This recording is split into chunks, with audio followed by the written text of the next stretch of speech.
दिनै बनसु Tamulpur district कमिटिखौ सुक्लाय सेरफांनि inspection बांग्लौआव गोदानै दानाय जादों।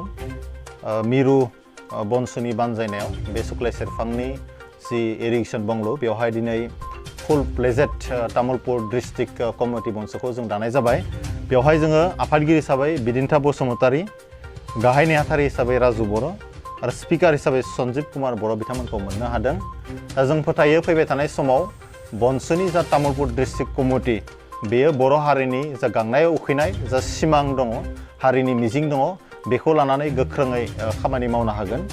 बिथांमोनखौ जों दिनै मिरु बनसु कमिटिनिफ्राय चार्ज हेन्डअभार खालामनाय जाबाय, अर्थात बिथांमोननो दिनैनिफ्रायनो गोहो गथायनाय जाबाय।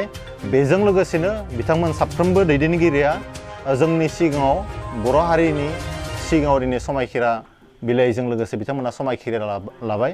फैबाय थानाय समाव बिथांमोना हारिनि थाखाय थै-थां खामानि मावनो थाखाय जिहेतु समायखिरा लादों, जों आसा खालामदों फैबाय थानाय समाव जाहाथे साफ्रोमबो बर' फिसाया बनसुखौ मदद खालामगोन। मानो होननानै बुङोब्ला बर' हारिनि गेदेरथार जा सिमां सेपारेट स्टेट बड'लेण्ड, बेनि थाखाय फिन खेबसेबाव जों गोदान जेनेरेसना सोमावसारनो थांगासिनो दङ। बे सिमांखौ लानानै बनसुआ गोबां खैफोदनि गेजेरजों दावगालांगासिनो दङ। जों आसा खालामदों बर'फोरनि जा आल्टिमेट गल सेपारेट स्टेट बेयो थाबैनो बनसुनि आरो बर' रायजो राजानि नाजानायजों जाफुंगोन। थांखिया क्लियार, सेपारेट स्टेट बड'लेण्ड सोरजिनांगौ। बेनि थाखायनो जेसेबां डिस्ट्रिक्ट दङ लासै लासै फारसेनिफ्राय जों दालांजोबगोन। क'क्राझार डिस्ट्रिक्ट कमिटि जाबाय, उदालगुरिया जाबाय, तामुलपुर जाबाय, रिसेन्टलि मसलपुरा जागोन, बाक्सा, फारसेथिं चिरां डिस्ट्रिक्टआबो जागोन। जोंहा अलरेडि टिमा रेडि जाखाबाय, जों एनाउन्स होनोल'सो बाखि। हाबाफारि हिसाबै जोङो स्टुडेन्टस अर्गेनाइजेसन हिसाबै जों स्टुडेन्टफोरखौ प्रायरिटि होगोन। बेनिख्रुइ बांसिन गोनांथि बाथ्राया जाबाय बावैसो आं बुंनाय सेपारेट स्टेट बड'लेण्डनि बाथ्रा। जोङो थाबैनो गभर्नमेन्ट अफ इन्डिया अर्थात prime minister of India, chief minister of Assam, president of India, लोगोसे गभर्नर आसाम, बे साब्रै व्यक्तिनो जोङो मेम'रेन्डाम होगोन जे जोंनि जा लं पेन्डिं इस्यु दङ सेपारेट स्टेट बेखौ थाबैनो मावफुंनानै होनांगौ, जोंनो थाबैनो बड'लेण्डखौ होनांगौ।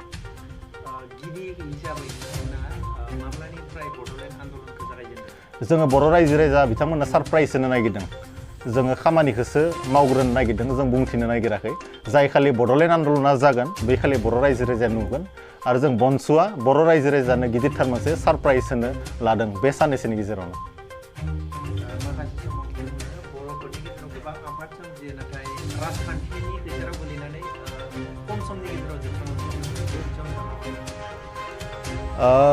बिदि जारिमिन बर'फोरनियाव दङ, गोबां आफाद जोनोम जायो, नाथाय बिथांमोननि जा बिथांखि बेनिफ्राय बिथांमोना मालाबा दोरोदो, जायनि थाखाय बिथांमोना गोमोरलांनो गोनां जायो। दाबो एक्जिस्टिं माखासे आफादफोरखौ नुदों बर' रायजो राजाया।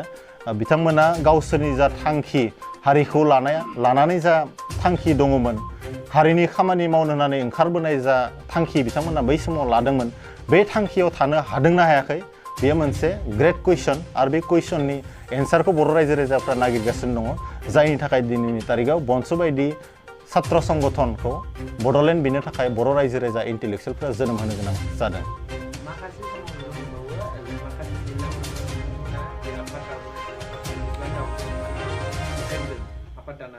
दा बे बेलायाव जों नुनो मोनबावदों नोंथांमोना बिथांमोनखौ लिंनानै लाबोनानै बिबान होदों होननानै दिनै तामुलपुर जिल्लायावबो बेफोरबायदि जागोन नामा?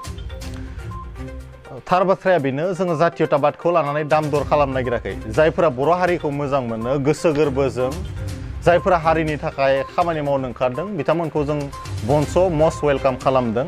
सोरखौबा जों थाखा फैसा होनानै, सोरखौबा जों धुमखि धमका होनानै जों लाबोआखै आरो लाबोनाय नङा। आरो सोरबा जुदि बुंनो नागिरोबा बर' जातिनि सेन्टिमेन्टआ जोबलांबाय, बेयो जोबोद गिदिर गोरोन्थि जागोन। बर' हारियाव दाबो सेन्टिमेन्ट दङ। हाजार हाजार बर' सेंग्रा सिख्लाफोरा हारिनि थाखाय जिउ बावनो खामानि मावनो थाखाय थियारि जानानै दङ। बर'फोरखौ फै आमुक संगठनाव खामानि मावना बर' जातिनि खामानि मावनो फै होननानै लिंनांगौनि दरकार गैया। जाय संगठना मोजां, जाय बड'लेण्ड बिगोन, बेजों बर' रायजो राजा थागोन, बर' सेंग्रा सिख्लाफ्रा थागोन। बेनिखायनो जों सानो सोरबा जुदि बिदि बुंदोंब्ला जे बनसुआ आमुखौ लिंदों, ओरै लिंदों, बे बाथ्राया नंखाय। मानोना बर'फोरा गोसो गोरबोजों बड'लेण्डखौ लुबैयो। जाय संगठनानोखि बड'लेण्ड इस्युखौ लानानै थांनो हागोन थोंजों आरो गोथोङै बेजोंनो बर' रायजो राजाया थागोन बेनि एन्सारा बिदिसो जागोन बर' रायजो राजाफ्रा माबोरै गनायगोन खेबसे नङा खेबनै नङा खेबथाम थरखाय जाहैबाय बे खेबाव नोंथांमोनखौ बोरै गनायगोन गनायनोथ' बाथ्रा गैया जाय समसिम हारिनि सिमाङा आद्रा जानानै दङ बड'फा उपेन्द्रनाथ ब्रह्मनि सिमां जानानै दङ बेयाव सोरखौबा गनायनि बाथ्रा गैया जाय हारिनि थाखाय गोसो गोथारै खामानि मावनो ओंखारदों बिथांमोनखौ हारिया गोजान खालामनायनि बाथ्रा गैया जुदि हारिया गावनि सिमांखौ बावगारनायमोनब्ला बड'फा उपेन्द्रनाथ ब्रह्म बिथांखौ सिबिनाय नङामोन जुदि जोंनि बर'फोरा जोंनि हारिनि आद्रा सिमांखौ जुदि बावगारनायमोनब्ला रन्जन दैमारि बिथांखौ सिबिनाय नङामोन गतिके बर'फोरनियाव दाबो बे सिमाङा गोजों आरो गोथों जानानै दङ बेखौ खामानि मावनानै एचिभ खालामनायल'सो बाथ्रा मैया बावैसो ULB NLB बिथांमोना मोनसे प्रेस होबाय बिथांमोननि सायाव थांनाय बावैसो सिगाङाव आसाम पुलिसा खालामनाय बे नोंथांमोननिफ्राय मा बुङो सासे बर' हिसाबै आरो छात्र संगठननि फरायसा आफादनि बिबानगिरि हिसाबै जोबोद दुखु मोनदों गिबि बाथ्रा दा बुंनाय बाथ्रायानो जों साफ्रोमबो बर' सुबुङा जुदि गावथार जायोबा सोरनिबा गुलि नाङोबा जोंनि बिखायावबो गुलि नांनाय बायदि जों मोनो सोरबा बर' सेंग्राखौ सोरबा गावफैदों होननाय लोगो लोगो जोंनि बिखायावबो गावदों नामा बिदि जोंहाबो जाखाङो थारैनो दाबो जोंखौ सोरबा बिखायाव गावगासिनो दङ जों बुंनो नागिराखै बाथ्राया ओरै होननानै नाथाय सिदा बाथ्राया बेनो जोङो बर' जातीयताबादि सुबुं बर' हारियाव माबाफोर खैफोद फैयोब्ला जोङो जोबोद सिरियास जायो आरो सिरियास जानायाबो मोजां जों सरकारखौ खावलायगोन जाय बिथांमोना मालाबा लामा आन्दायदों मालाबा हारिनि थाखाय ओंखारनानै जोबोद खस्थ' मोनदों दा बिथांमोनखौ गावनि होननानै सानगोन होननानै जोङो आसा खालामदों जोंहा BTC आव अर्थात मोनसे गभर्नमेन्ट सोलिगासिनो दङ जाय गभर्नमेन्टआनोखि प्रमद बर' बिथांजों नेतृत्व होगासिनो दङ जों मालाबा खोनायो क'क्राझार आरो उदालगुरियाव जि माने NLFBनि केम्प दङ बेवहाय जोबोद जोंनि जोहोलावफ्रा बर'नि जोहोलावफ्रा जोबोद माने खस्थ'जों भुगिनानै दङ दा सरकार दङ हिसाबै जों लुबैगोन हिउमेनिटी ग्राउन्ड्सआव बिथांमोननि जा जानाय लोंनाय थानायफोरखौ जाहाथे बिथांमोना होयो बिथांमोना दावहारु सोरबा होबाबो होआब्लाबो हारिनि थाखाय खामानि मावनो हायो बेवहाय जोंहा जेबो डाउट गैया नाथायबा गावनिनो फंबाय बिदा होननानै जों सरकारखौ एसे फेभार खालामजानायखौ लुबैगोन आरो जों खावलायगोन जोंनि बर' हारिया मोनसे सोद्रोम हारि गोजोनखौ लुबैग्रा मोनसे हारि हिसाबै मालाबाबो जों भायलेन्सखौ लुबैनाय नङा बा बनसुआबो मालाबाबो भायलेन्सखौ लुबैनाय नङा नाथायबा भायलेन्स मानो खालामनो गोनां जादों बेखौबो सरकारा नोजोर होनो गोनां जागोन मानो जोंनि सुबुंफोरा हाथियार दैनो गोनां जाखो बे बाथ्राखौबो सरकारा नायनायनि गोनांथि दङ आरो जों लुबैगोन पिस प्रसेसनि गेजेरजों नेगसिएसननि गेजेरजों जाहाथे बेफोरबायदि इस्युफोरा जातिनि इस्युफोरा माने समाधान जायो जों लुबैगोन बेराफारसेथिं जों नायदों मैया जि प्रेस मिट होदों NLFBनि दैदेनगिरि बिथांमोना बुंदों जे बिथांमोना माने डिसचार्ज जादों जों खावलायदों जाय बिथांमोना डिसचार्ज जादों बिथांमोना फैनानै गावसोरनि दैदेनगिरिफोरजों सावरायनानै जाफोर फिसा फिसौ इस्युफोर दङ जा माने प्रब्लेम्सफोर दङ जाहाथे बिथांमोना गावनिजोंनो सावरायनानै फोजोबग्रोनांगौ जों बेखौ बनसुनि जानानै आरो सासे बर' हिसाबै जोङो खावलायदों जोङो अरायबो जोङो जोंनि थांखियाव डिटारमाइन जों मालाबाबो भायलेन्सखौ लुबैया जोंनि बर' हारियाव अरायसम गोजोन थासारिखौ जों लुबैयो